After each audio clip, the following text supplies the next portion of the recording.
It's time for the Phil Ferguson Show, only on Secular Media Network.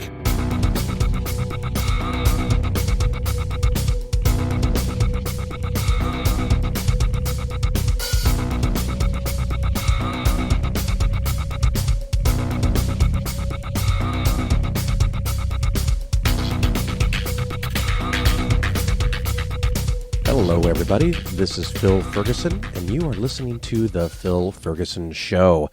I believe this is show number 186, and we are now officially in fall of 2016. So welcome to the show. For my regular listeners, you may know that I had a little cold, and it's getting better, so that's good. It's been a good long week plus, so we're definitely well on the road to recovery, so I'm very excited about that. You may notice in today's interview, which is with Pat and Christina Roach, they are two members of the cast from the podcast The Reality Check, another show that cleverly uses the word "the" in the title, The Reality Check, and they're going to be talking to us about Mother Teresa. So look forward to that, and you will notice in the very next week's episode with Aaron Ra, my voice sounds like complete and total shit. That's already recorded, and it went really long. Not a big surprise. You put two talkers like me and Aaron Ra together, we're going to have a long episode. So you will enjoy that, I'm sure. So just keep in mind that when you hear that, by then I'm hopefully completely better. But that was recorded when my voice was probably about at its nadir, at its worst. So that's something to look forward to. Listening to me sound like crap. Of course, I can't speak English today, but we have Mother Teresa coming up, and we're going to have a bonus segment at the end where I am going to talk about a new survey. It is put up by the Public Religion Research Institute, and it's going to talk about the Nuns. Nuns? Yeah, so we're going to talk about a nun, Mother Teresa, and then we're going to talk about the nuns, N-O-N-E-S, the people who are religiously unaffiliated. So it's kind of like a special bonus nun episode. So you're going to love that. And before we get into that, I do want to do a little Investing Skeptically segment. If you're new to the show, it's about 1/3 finance and 2/3 atheism, a unique combination, and to the best of my knowledge, I am number one in my category. Had a listener sent me a link to a interview that they saw from a bond guru, and this bond guru pointed out that over the last 10, 20, and 30-year time periods, that long-term bonds have beat the U.S. stock market. And this clever listener pointed out that, hey, Phil, you keep saying to not buy long-term bonds, but you also talk about looking at past performance as some kind of indication, at least a clue to what might happen in the future. And when I say long-term, I'm not thinking 10 years necessarily. I'm thinking 20 and 30 years or 100 years. So it's important, but they did point out, and it is true that U.S. long-term bonds, 30-year bonds, have outperformed the U.S. market over 10, 20, and the 30-year time period. And historically, from time to time, they are a delightfully wonderful piece of your investment portfolio. However, that is not the case today. There's a phrase that is very common in the financial services industry right now, or I guess an acronym, four-letter acronym, TINA. There is no alternative, and they're talking about there is no alternative to stocks. And in a way, that's kind of true, because long-term bonds are a bad thing to buy, at least in my opinion, right now. So the listener's question was, well, Phil, if they've done so well, why are they bad now? And we've covered this a little bit, but I love explaining this stuff, and maybe I wasn't clear. Maybe you didn't listen to a show where I discussed this, so we're going to talk about it again and look at it maybe from a different angle that might make more sense to more people. So hopefully I'm helpful in that way. So what I did was I pulled up the 30-year Treasury rate for the last, 26 years. And U.S. Treasuries were paying a 8 to 9% yield back in 1990-91. So you could buy a 30-year bond that could pay you 8 to 9%.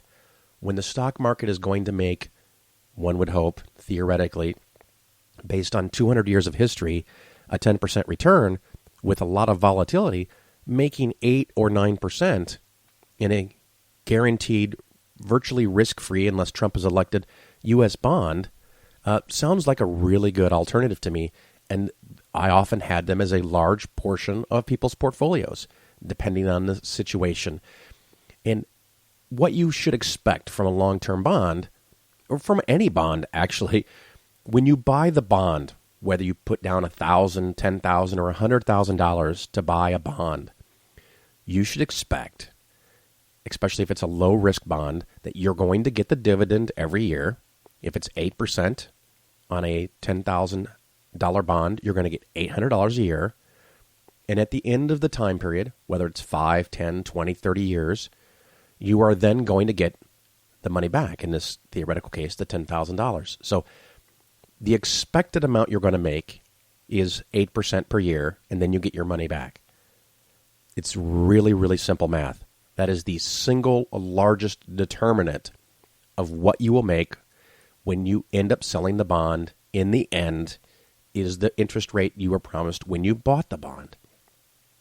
Now, if you sell the bond anytime in between the purchase and the eventual long-term end of the bond, in this case we're talking about 30-year bonds, the value is going to be dictated mostly by two things. One, the initial interest rate that you are making, and two, the current interest rate you could get in the market by buying a replacement bond. So if I have a bond that pays 8% or $800 a year, but I go out today into the marketplace and 30-year bonds now pay 2.3%. 2.3%, the lowest percentage point they've ever paid in the entire history of the bonds, 30-year bonds, 2.3%. I'm going to make $234 a year, not $800 a year. So I have a huge opportunity cost if I sell my $10,000 bond and buy a new 30-year bond. I'm not going to make $800 a year. I'm only going to make $234 a year. So if someone wants to buy my bond that pays $800 a year, they're going to have to pay me a premium. And I'm going to expect that because that bond is worth way more than what I would get from a bond that pays $234. And that premium will decrease over time as it gets close to the end of the time, because if you buy it 1 week before it ends the 30 years, the extra money you get wouldn't be worth much compared to the $234. So if interest rates are going down, the value of the bonds go up. So the two single biggest driving factors are the starting rate and now current replacement rates. So that's why bonds have done so phenomenally well. I looked at a story in U.S. News and World Report, and it said that over 30 years, long-term bonds have actually made 11.5, while the market has made 10.8. So if you put your money in long-term U.S. government bonds 30 years ago, you would have made more money over 30 years than you would have made in the stock market. So that might lead you to think, well, maybe I should do that now.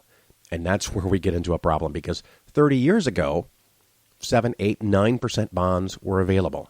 Today, they're 2% bonds. So you should expect a significantly lower return because you're starting at 2%, not 8 or 9%. The other thing is, of course, if interest rates go up, and it will be very hard for them to go down further from where they are, although I've been thinking that for a year or two now. But short-term rates, the overnight lending rate is now 0.25%. It was zero-ish, and now it's around 1/4. It can go negative. That's a whole nother thing that I'm not going to delve into this episode, but it's very unlikely to do that in the United States. It's likely to go up. There's a, 50-50 chance it's going to go up by 0.25 percentage point this year, based on the gurus and the economics experts that are watching the Fed. And if the economy keeps growing, it's not growing really fast, but it is growing. If it keeps growing, it might go up another quarter or 2 quarters next year. If it goes up 1% and you're in a long-term bond, you could lose 15 to 20% of its value.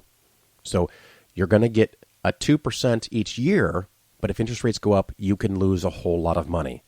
So this pattern has shown over the last 100 plus years. When you look at long-term bonds over 100 years, the average return has been around about 5% while the market makes 10. So there's long periods of time, sometimes up to 30 years, where long-term bonds beat the U.S. stock market, and then there's long periods of time where they radically underperform the U.S. stock market. That's why you need to have diversification in your portfolio. But that diversification might need to change from time to time based on the reality of the current environment. And so right now, buying long-term bonds pays you very little extra, and you're taking on a whole lot of risk that you may not be aware of. So if you have bonds in your portfolio, make sure you understand if they're long-term or not. And this can be government or corporate bonds. International may also face some of the same risks because international interest rates are low too. So take a look at them, and you can go to morningstar.com. It's an independent website that rates mutual funds. They're famous for giving stars, 1 through 5 stars. I think that's completely meaningless. But for the purposes of reviewing bond funds, you want to go look for a number called duration. It'll be in the prospectus. It'll be in the notes for your bond fund. And if you have a stock fund that has a lot of bonds in it, which I think it shouldn't, but sometimes they do, you also want to take a look and see what kind of risk you're taking there. So you want to look for the number called duration. And if that is greater than 5-ish, I'm starting to get a little worried. Bigger than 10, look out. And that number will tell you how much that fund will go down if interest rates go up 1 percentage point. That's how the math works. That's what that number means. So check that out.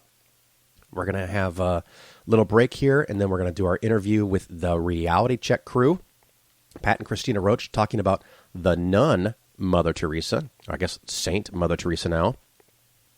And then after that, bonus segment, and we're going to talk about the nuns. So enjoy. This is Phil Ferguson with Polaris Financial Planning, the home of science-based investing. I see people owning really bad investments all of the time. Many advisors are paid a commission by a big company to sell you something you may not need. It's kind of like church. They create fear, then they tell you what you want to hear, and then they take your money. What you want is an advisor that is paid only by you. That is a fee-only fiduciary advisor. Remember, people work for who they are paid by.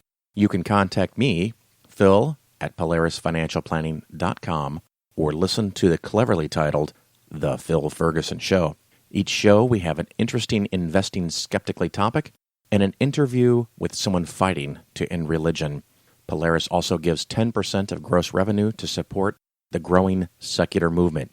You're not just getting better investments, you're helping to change the world. Only on Secular Media Network. All right, everybody, welcome back. This is Phil Ferguson, and of course, this is the cleverly titled Phil Ferguson Show. With me today, I have 2 of the cast members, of the Reality Check. It's another podcast that uses "the" in the title, so it's The Phil Ferguson Show. It's The Reality Check, also known as TRC, and quite honestly, it is one of my most favoritist podcasts ever, and I must listen to it every week. I have with me today Pat and Christina Roach. How are you guys doing? It's great to be back on the show, Phil. I'm doing great. What an intro. How you doing, Phil? I'm fighting a little cold, and my listeners might hear it in my voice. But you know what? We soldier on because this stuff is important. and I hear you guys are you're going to be like famous now with your show on the radio or something. Famous? Well, I don't know about that. I mean, basically, what we have is an opportunity to reach more people. So we were approached by a production company that is putting together a network of a handful of podcasts here in Canada. And they have, at least the main person behind it, he has a pretty impressive resume. So we're still in the phase of sorting that out, but some terrestrial radio is a possibility. Satellite radio is a possibility. They're also helping us produce some videos and a few other things. So a bit early to talk about anything that's really happening with that, but it all looks very promising. Mm-hmm. And their whole thing is factual entertainment. That's it, yeah. Factual entertainment. So they're not going to host Fox News? No.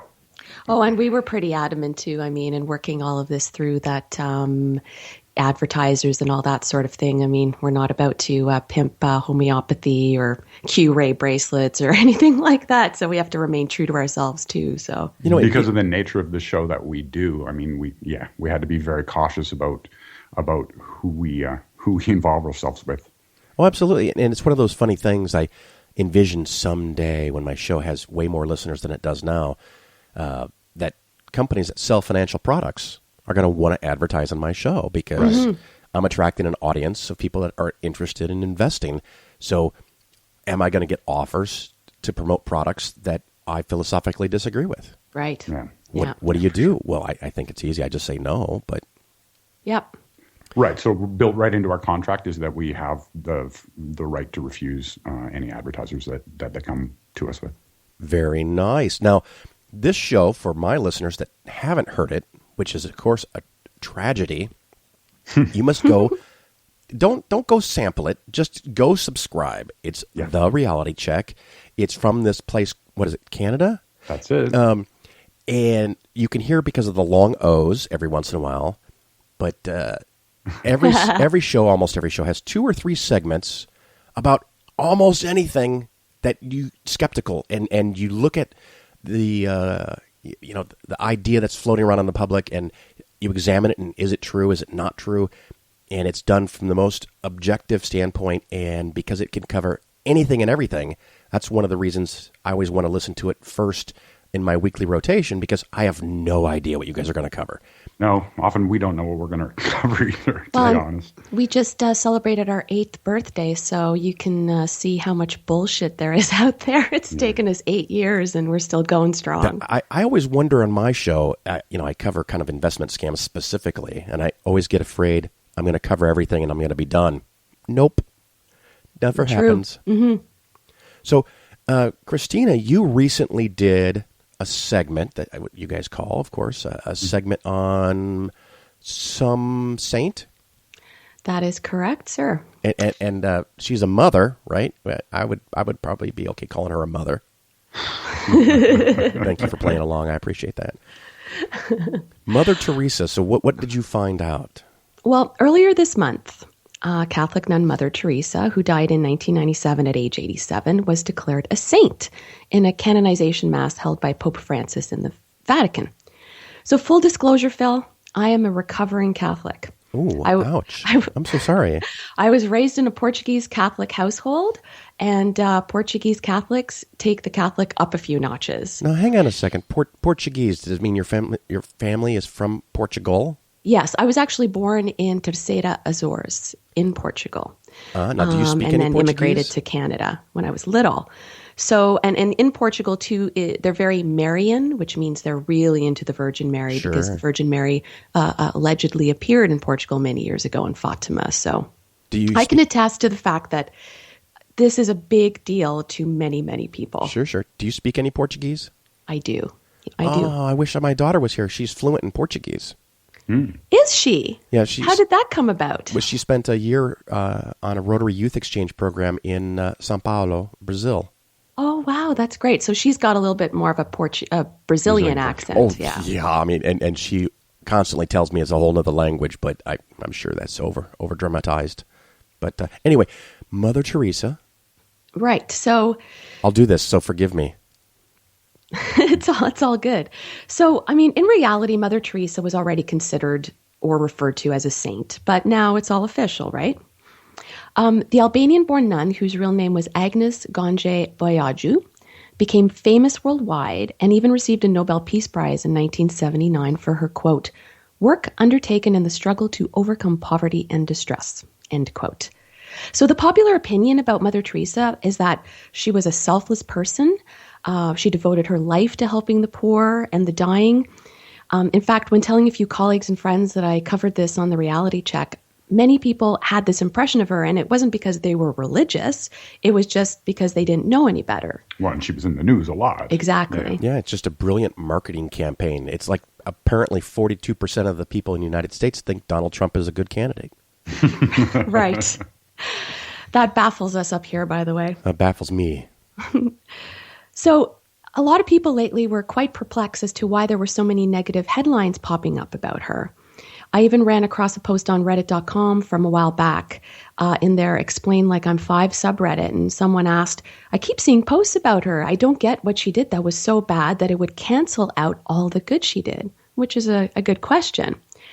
But for those of us who are familiar with Christopher Hitchens, this isn't breaking news. In 1994, he did a documentary titled Hell's Angel, challenging Mother Teresa's saintly image and scrutinizing her campaigns against contraception, abortion, and her relationships, and not only relationships, but influence on right-wing political leaders.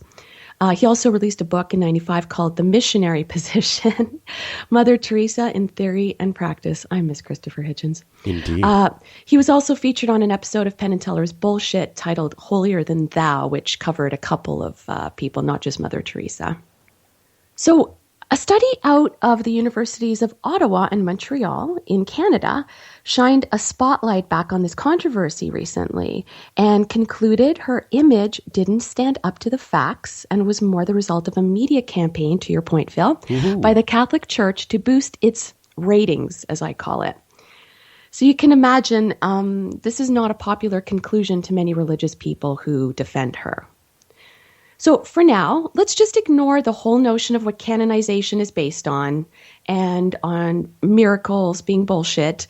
Let's also ignore that the process has been so fraught with corruption and mismanagement that even Pope Francis recently made changes to the financial side of saint-making. He ordered more vigilance, transparency, and controls on the expensive process, which can range from $50,000 to over $250,000. So are you saying we're going to continue forward ignoring all the mythological bullshit and pretend like it's real, and then there's still a problem? Yeah, exactly. Okay, I just want to make sure. I'm speaking admit, Canadian now. Okay. Right. Even I was a bit shocked when I learned how much money is spent in saint making. Yeah, it reminds me of about a year ago, I had on the author Gerald Posner, who's a research journalist. He spent 8 years writing a book about the Vatican Bank. Really? I'll have to check that out. That sounds fascinating. Well, it was the most funny thing is that I found his book. I listened to his book because I don't read books. People read them to me. And I sent him an email. And a lot of authors, you send them emails and you never hear anything, or they go, oh, thank you, we are not interested.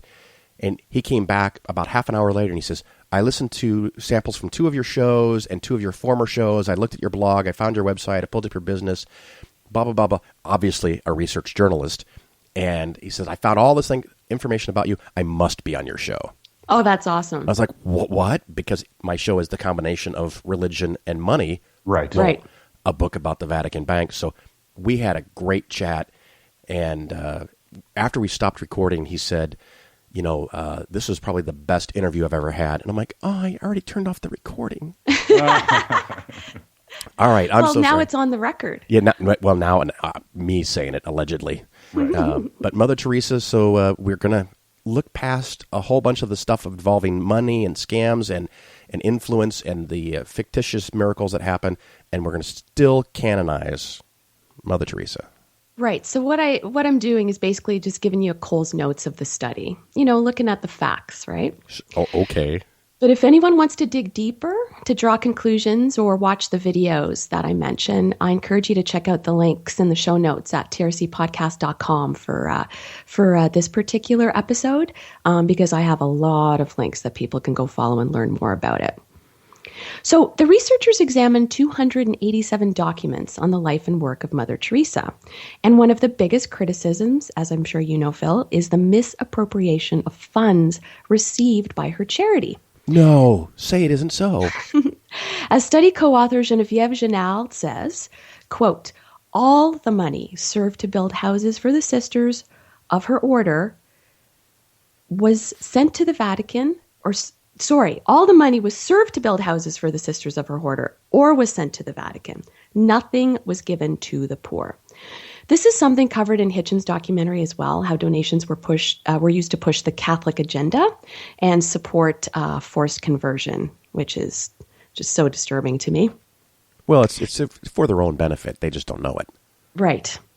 So even though her charity reportedly received millions of dollars in donations to help the poor, the conditions under which people were being cared for drew extensive criticism from the medical community. And this was due to the appalling shortage of actual medical care. The press release issued via the Nobel Committee when Mother Teresa was awarded the Nobel Prize stated, quote, a feature of her work has been respect for the individual human being, for his or her dignity and innate value, end quote. However, the doctors who visited her dubbed homes for the dying in India were very disturbed at the significant lack of hygiene, shortage of any medical care, inadequate food, scarce analgesics for those in pain, maybe some aspirin, and the suffering within her facilities was consistently defended by Mother Teresa because she was firm in her belief that the sick must suffer like Christ on the cross and that the world gains from their suffering. Well, that's in reality, special. I want more suffering. Now, see, the weird thing is some of these people can suffer for weeks and months. Jesus, allegedly, suffered for like 2 days. Right. Right. That's a good point. And his reward was eternal life.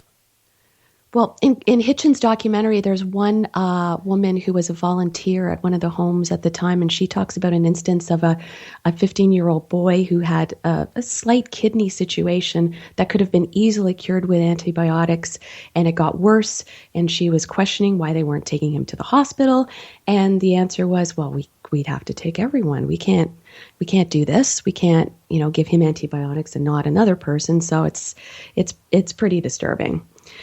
I mean, in reality, as many people have argued, the donated funds could have had transformative effects on the health of the poor. And she could have created advanced palliative care facilities with that money. But even during major crises in India, she would offer many prayers and medallions of the Virgin Mary, but never any direct or monetary aid. Just as an aside, the researchers also pointed out that when Mother Teresa required palliative care, she received it in a modern U.S. hospital. Wait, what? Yep. I know, hard to believe, eh? Yeah, the hypocrisy. No, not possible.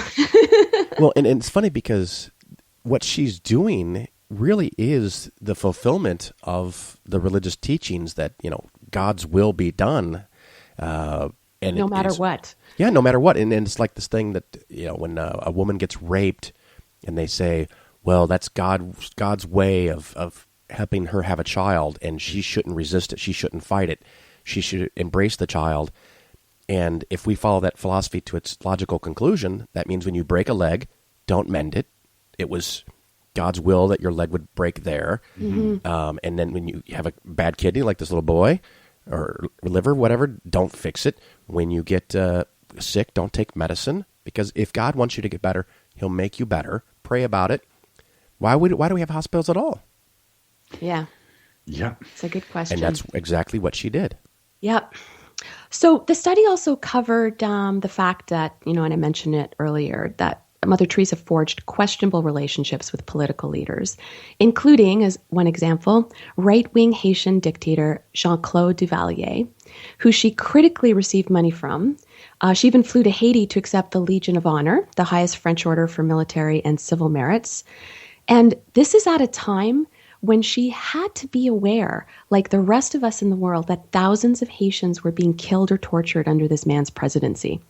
Duvalier was found to have stolen millions of dollars from his impoverished country to support a lavish lifestyle, and he was eventually ousted in 1986.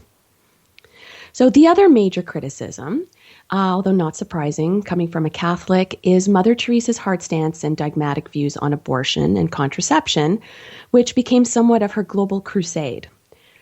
In her Nobel Peace Prize acceptance speech, she called abortion the greatest destroyer of peace. It is a direct war, a direct killing, a direct murder by the mother herself. On a visit to Ireland, she stated, "Let's promise Our Lady who loves Ireland so much that we will never allow in this country a single abortion." So I didn't get into this on TRC, but I will mention it on your show, Phil. Watching this footage of her in Ireland was infuriating. Abortion in Ireland is illegal to this day unless it occurs as the result of a medical intervention performed to save the life of a mother. But before 2013, it was illegal. And you may remember this. Things only changed after an incident in 2012 when an Irish hospital denied an abortion to a dentist of Indian origin named Savita Halapanavar. She was having a life-threatening miscarriage in the 17th week of her pregnancy, and after the miscarriage was diagnosed, she was denied an abortion because the fetus's heart was still beating. Yeah. So despite the pleas from her husband, who argued she was Hindu, the hospital maintained this is a Catholic country. So unfortunately, this poor woman eventually died of severe infections. But at least this case sparked international outrage, and it led to this new abortion law in 2013. But, I mean, things really aren't much better. In December 2014, I read a woman who was declared brain dead was artificially kept alive against her family's wishes because the fetus she was carrying still had a heartbeat. Oh, that's staggering. Now, I don't know. In Canada, I don't know if this happens. Do you have religious hospitals?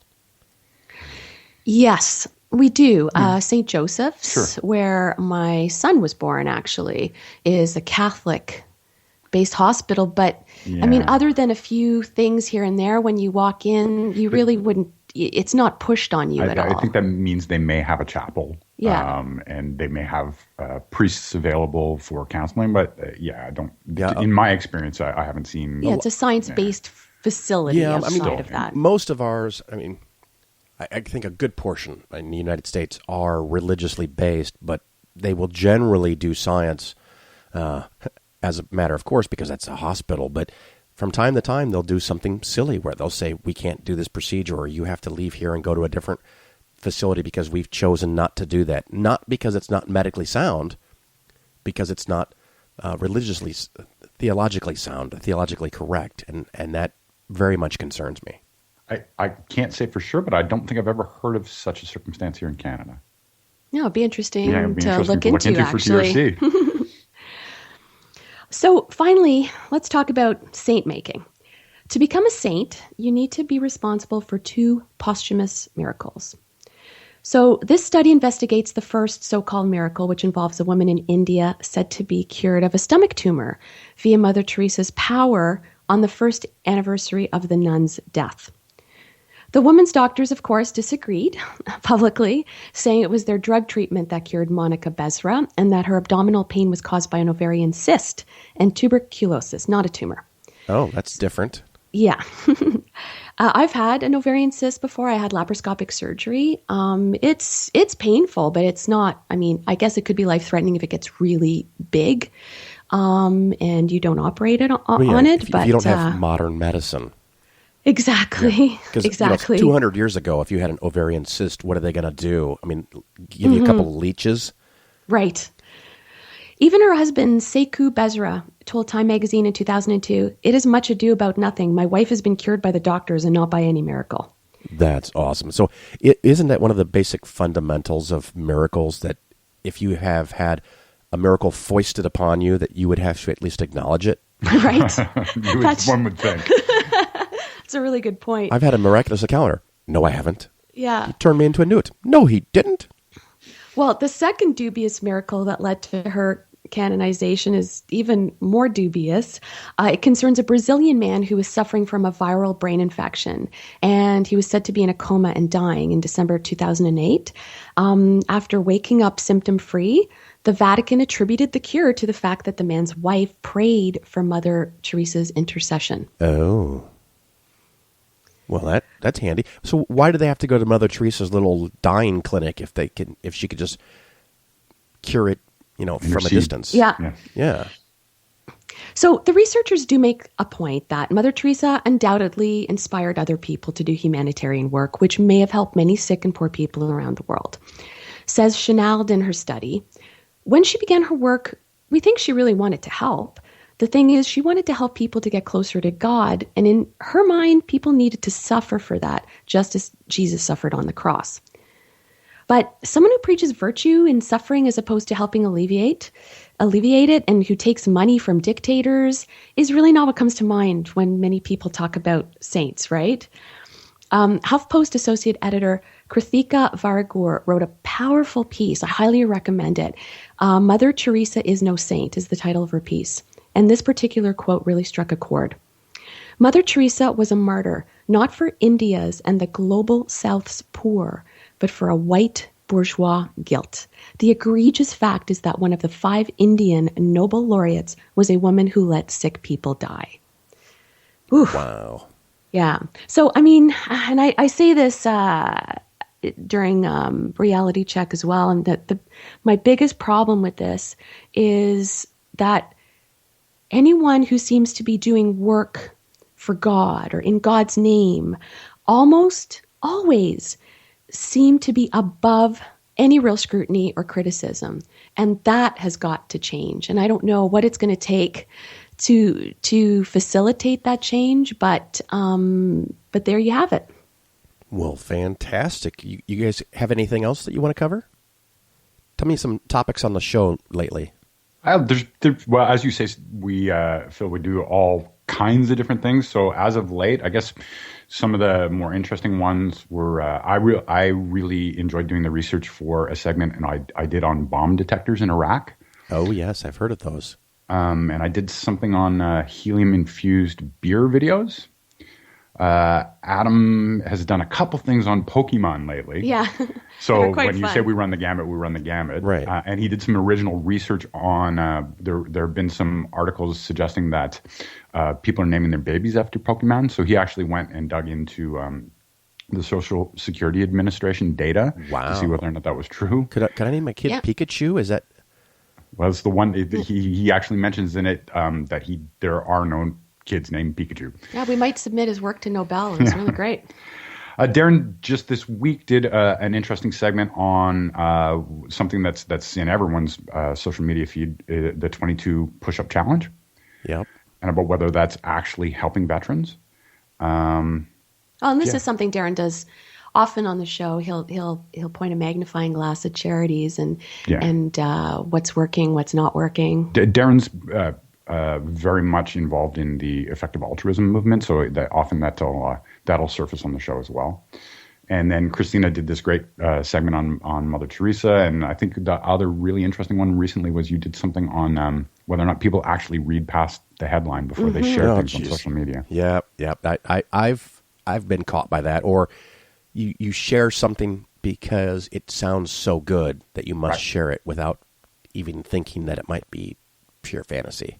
Well, there's that, and there's also the fact that there's confirmation bias. Like this absolutely sits well with your worldview, right? Oh, I fall victim to that all the time. Sure. So just part of being human.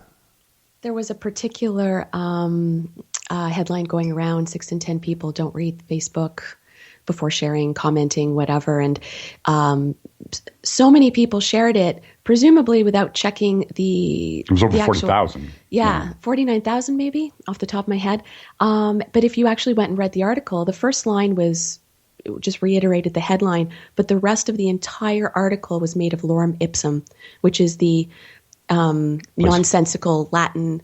placeholder text. Yeah. Placeholder text that many people in the typesetting industry use in order to set up, layouts and stuff. So that was quite. I found that particularly funny. That is funny. Yeah, that's trolling on a global scale. Right.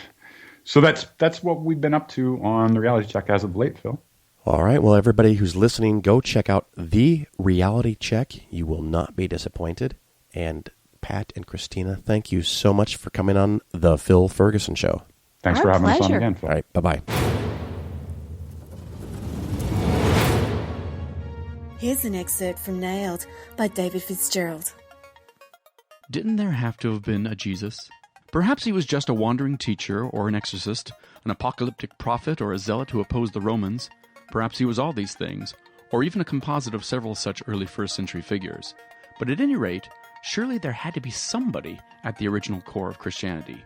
arguably the most famous individual in human history. All this seems to be a perfectly reasonable, completely natural assumption to make, so why would anyone be so foolish as to propose that Jesus never existed? Doesn't it just make more sense to assume that there was a historical Jesus, even if we're unable to recover the real facts about his life and death? As it turns out, no. The opposite is true. The closer we look at the evidence for Jesus, the less solid evidence we find, and the more we find suspicious silences and curious resemblances to the pagan and Jewish religious ideas and philosophies that preceded Christianity. And once you begin to parse out the origins of this tradition or that teaching from their various sources, the sweater begins unraveling quickly until it becomes very difficult to buy that there ever was, or even could have been, any historical figure at the center. Nailed by David Fitzgerald is now available at atheistaudiobooks.com. You're listening to The Phil Ferguson Show on Secular Media Network. And again, a special thanks to Pat and Christina Roach from The Reality Check. And I wasn't kidding. That is one of my favorite podcasts, so do go check it out. Oh, another thing that I do need to mention, the fundraiser that I have going for American Atheists is still ongoing. Last I heard, my listeners, thank you very, very much, listeners, have donated a total of $555. I need someone to donate $111 now. If you can get up to $1,500, I know it's going to be a bit of a stretch because my show is not that huge, but I think we can do it. Let's get up to $1,500, and you will cost me $1,500. I do not have a Patreon account. I do not have a way for you to donate for me for doing this show. So if you get value out of it, you have to go and make the effort to donate somewhere else. We did a fundraiser for Secular Student Alliance, and we raised a total of $1,280. Yes. And now we're going to try to raise up to $3,000 for American Atheists. So go to atheists.org/Phil and donate there.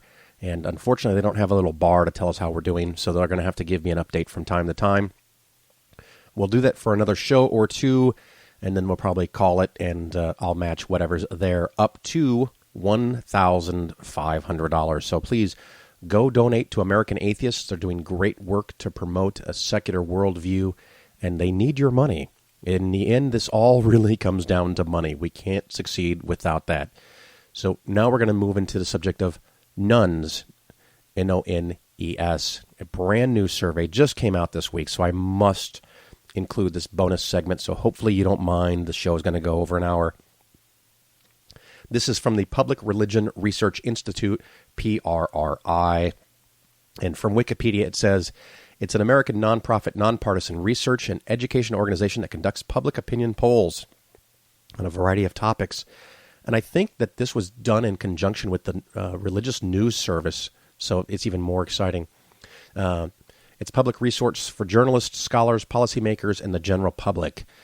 So that is who they are and what they do. You can, of course, learn way more about them at their website. And that is prrri.org. And, of course, there's a nice write-up in Wikipedia. They just put out a new poll about religious affiliation, or lack thereof, and how it's growing in America. And the overall trend is in our favor, in my favor. I don't know if all of my listeners are secular or non-religious or atheists, but if you're not, that's cool. Thank you for listening to the show. I hope you get something out of it. And I'm going to read a couple of sentences here and there from this survey because it's so correctly, so clearly, unlike me, tells you what I want you to hear. So I'm just going to read here, and this is quoting from the new survey. This trend emerged in 1990s. In 1991, only 6% of Americans identified their religious affiliation as none, and that number has not moved much since the early 70s. By the end of the 90s, 14% of the public claimed no religious affiliation. The rate of religious change accelerated further during the late 20s and early 2010s, reaching 20% by 2012. Today, one quarter, 25% of Americans claim no formal religious identity, making this group the single largest, and they have air quotes here, or actual quotes, religious group in the United States, end quote. So the nuns, the unaffiliated, are now 25%, making them the single largest religious group, dare I use that phrasing, in the United States of America. And if you look at the graph, and you can get it from the PRRI website and other places, you will very easily note that it's not a linear progression. The nuns are increasing at an increasing rate. It moved very, very little from the 70s through the 90s. Like I just said, it started going up, and now it's going up even faster. Now, at some point, it can't continue to go at a faster and faster rate because you're going to get closer to 100% of the population. So it will slow down at some point, but it doesn't show any signs of it yet. And the amazing thing is that for people under the age of 30, or at least from 18 to 29, 39% of them are unaffiliated. Matter of fact, in the age group from 18 to 29, the next biggest religious group, at least as separated out by this survey, is Catholics at 15%. So the under 30 are likely to be alive in a decade, and the people who are in their 70s and 80s have a much smaller chance of being alive in a decade. So this number will increase. There's no way around it. And matter of fact, all age groups in the last couple of decades have increased their religious unaffiliation. The number of nuns by each age group has gone up, and it's gone up more dramatically in the younger groups. So this number is not going to stop at 25. In 4 or 5 years, it could be 30. In 10 years, it could be 35. In 20 years, it could be 1/2 the United States population. It is truly staggering, and a shift that I never thought I would see when I became an atheist at the age of 13. So I am very, very excited. Another reason that this number is going to continue to grow in the way that it is that this survey also revealed that people who leave religion are staying out. Matter of fact, it had, and I'm going to quote again, in the 1970s, only about 1/3 of Americans who were raised in a religiously unaffiliated household were still unaffiliated as adults. By 1990, slightly more than half, 53% of Americans were unaffiliated in childhood, retained their religious identity in adulthood.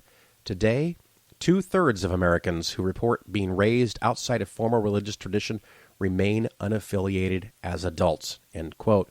So not only are more people leaving religion, fewer people are joining a religion. So if a child is growing up in an unaffiliated household, and often in a mixed religion household, they're more and more likely to not be in a religion, and the future indicates that they're more and more likely to stay out of a religion. And when they have children, 18 to 29-year-olds are starting families at the higher end there, hopefully, they're not taking their kids to church, and those kids aren't going to go to church when they get older. These numbers are going to keep increasing. So the other important thing, and this is something I've known for a long time, and if you're a regular follower of work that I've done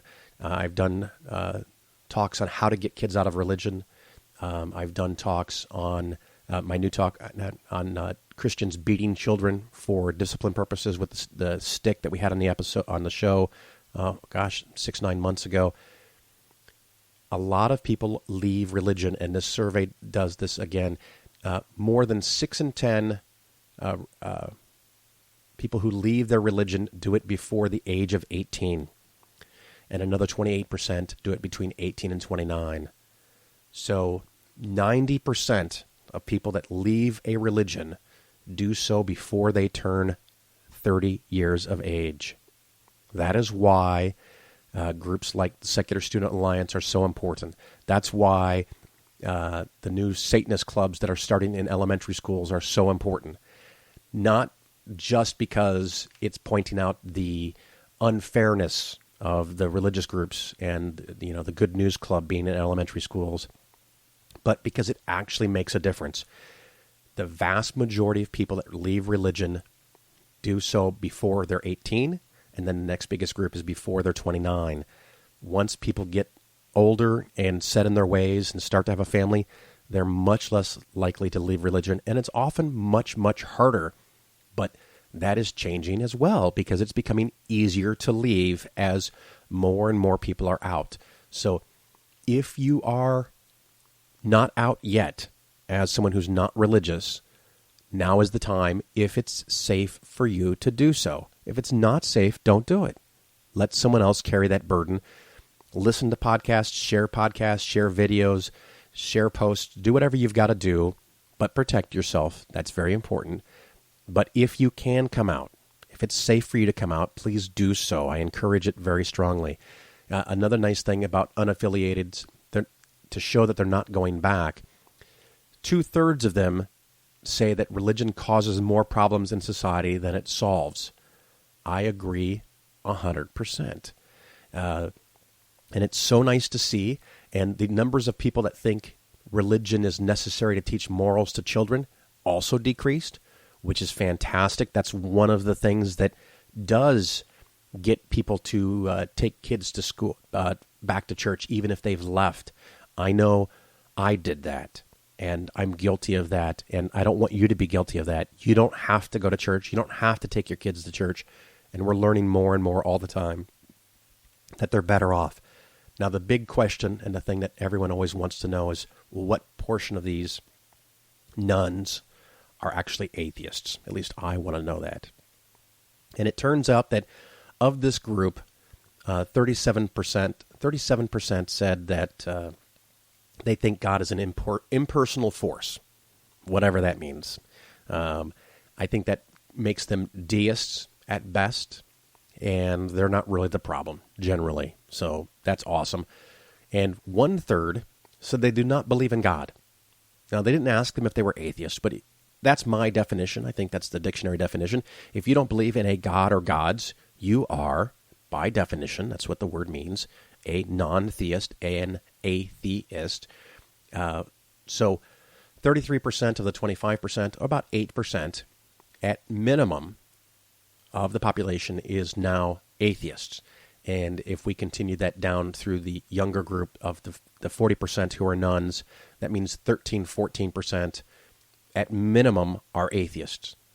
So we just need to use the word, you are not alone. If you feel alone, go online, find a group. There is one problem with this whole thing, and that is that the people who are unaffiliated are not voting.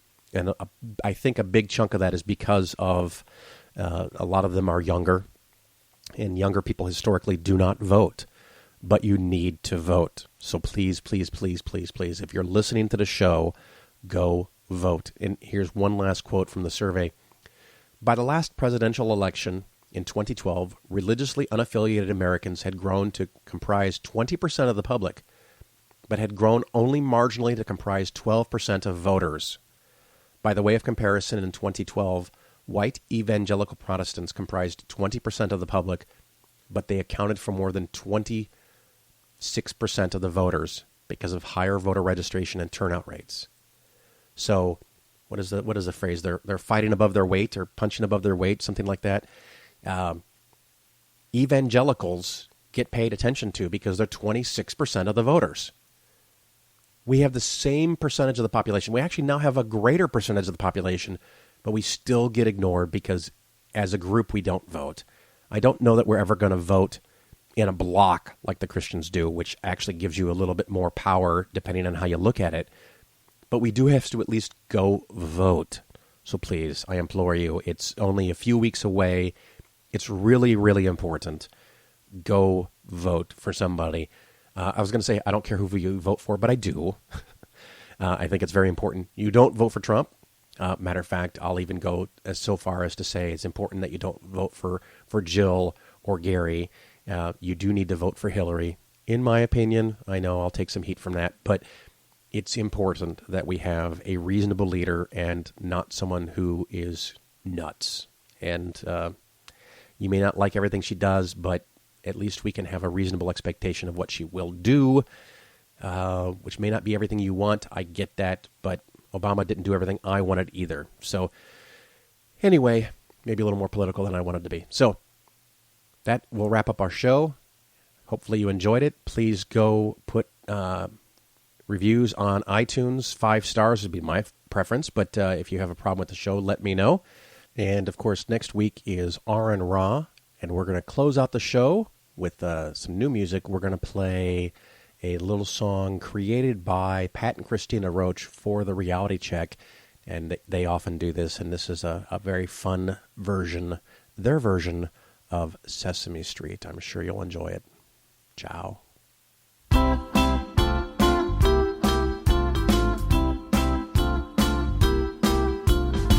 Spend our day sweeping the woo away, on our way to where facts and fun meet. Let us tell you how to get to Skeptical Street. Just hit play, everything's A-OK. Friendly host with segments every week. Let us tell you how to get to Skeptical Street. How to get to Skeptical Street. How to get to Skeptical Street. How to get to Skeptical Street.